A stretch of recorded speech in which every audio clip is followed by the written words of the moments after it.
You, John Fitzgerald Kennedy, do solemnly swear I, John Fitzgerald Kennedy, do solemnly swear that you will faithfully execute the office of President of the United States that I will faithfully execute the office of President of the United States and will, to the best of your ability, and will, to the best of my ability, preserve, protect, and defend the Constitution of the United States. preserve, protect, and defend the Constitution of the United States. So help you God.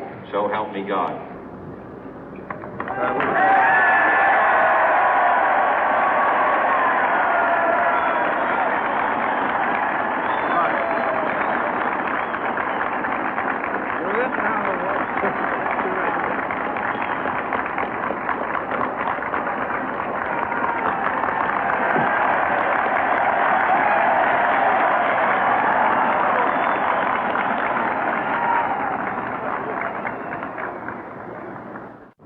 Vice President Johnson, Mr. Speaker, Mr. Chief Justice, President Eisenhower, Vice President Nixon, President Truman, Reverend clergy, fellow citizens.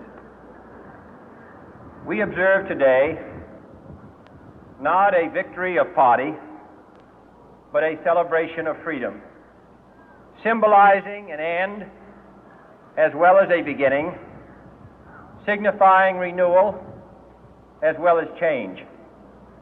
For I have sworn before you and Almighty God the same solemn oath our forebears prescribed nearly a century and 3/4 ago.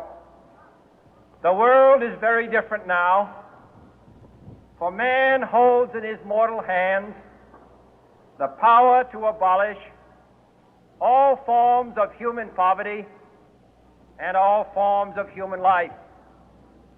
And yet the same revolutionary beliefs for which our forebears fought are still at issue around the globe. The belief that the rights of man come not from the generosity of the state, but from the hand of God. We dare not forget today that we are the heirs of that first revolution. Let the word go forth from this time and place to friend and foe alike that the torch has been passed to a new generation of Americans born in this century, tempered by war, disciplined by a hard and bitter peace, proud of our ancient heritage, and unwilling to witness or permit the slow undoing of those human rights to which this nation has always been committed and to which we are committed today at home and around the world.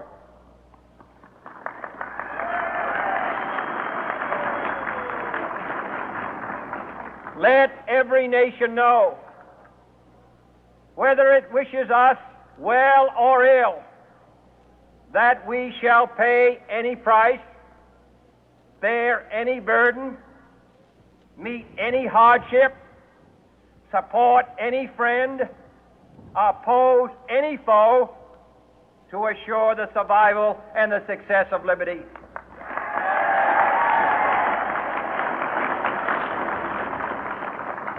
This much we pledge and more.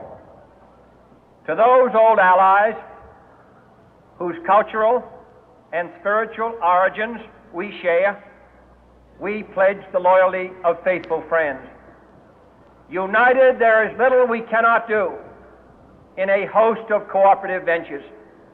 Divided, there is little we can do, for we dare not meet a powerful challenge at odds and split asunder. To those new states whom we welcome to the ranks of the free, we pledge our word that one form of colonial control shall not have passed away, merely to be replaced by a far more iron tyranny. We shall not always expect to find them supporting our view, but we shall always hope to find them strongly supporting their own freedom, and to remember that in the past, those who foolishly sought power by riding the back of the tiger ended up inside.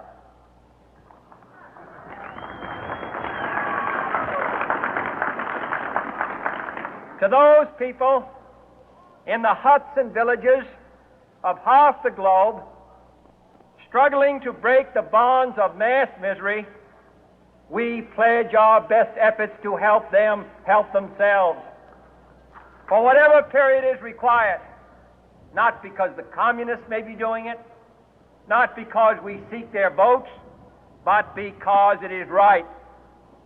If a free society cannot help the many who are poor, it cannot save the few who are rich.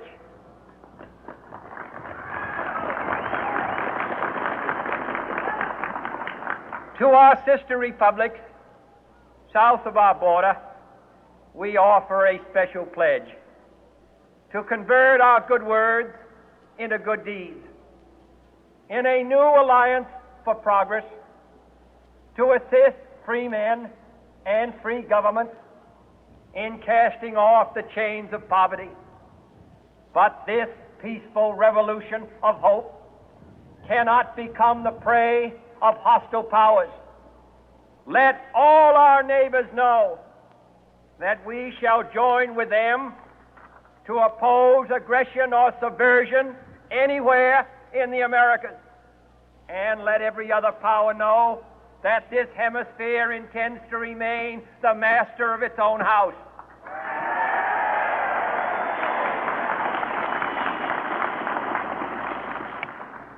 To that World Assembly of Sovereign States, the United Nations, our last best hope, in an age where the instruments of war have far outpaced the instruments of peace, we renew our pledge of support to prevent it from becoming merely a forum for invective, to strengthen its shield of the new and the weak, and to enlarge the area in which its writ may run.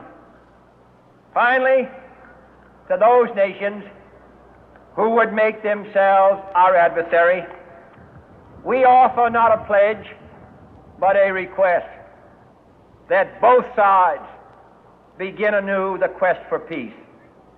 Before the dark powers of destruction, unleashed by science, engulf all humanity in planned or accidental self-destruction, we dare not tempt them with weakness, for only when our arms are sufficient beyond doubt can we be certain beyond doubt that they will never be employed. But neither can two great and powerful groups of nations take comfort from our present course, both sides overburdened by the cost of modern weapons, both rightly alarmed by the steady spread of the deadly atom, yet both racing to alter that uncertain balance of terror that stays the hand of mankind's final war. So let us begin anew, remembering on both sides that civility is not a sign of weakness, and sincerity is always subject to proof. Let us never negotiate out of fear, but let us never fear to negotiate.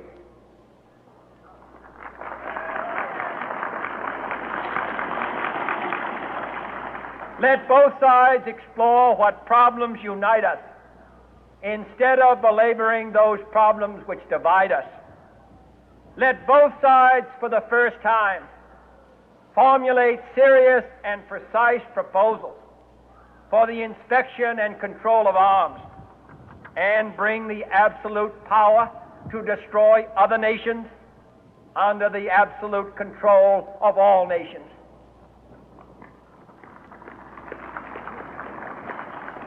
Let both sides seek to invoke the wonders of science instead of its terrors. Together, let us explore the stars, conquer the deserts, eradicate disease, tap the ocean depth, and encourage the arts and commerce. Let both sides unite to heed in all corners of the earth the command of Isaiah to undo the heavy burden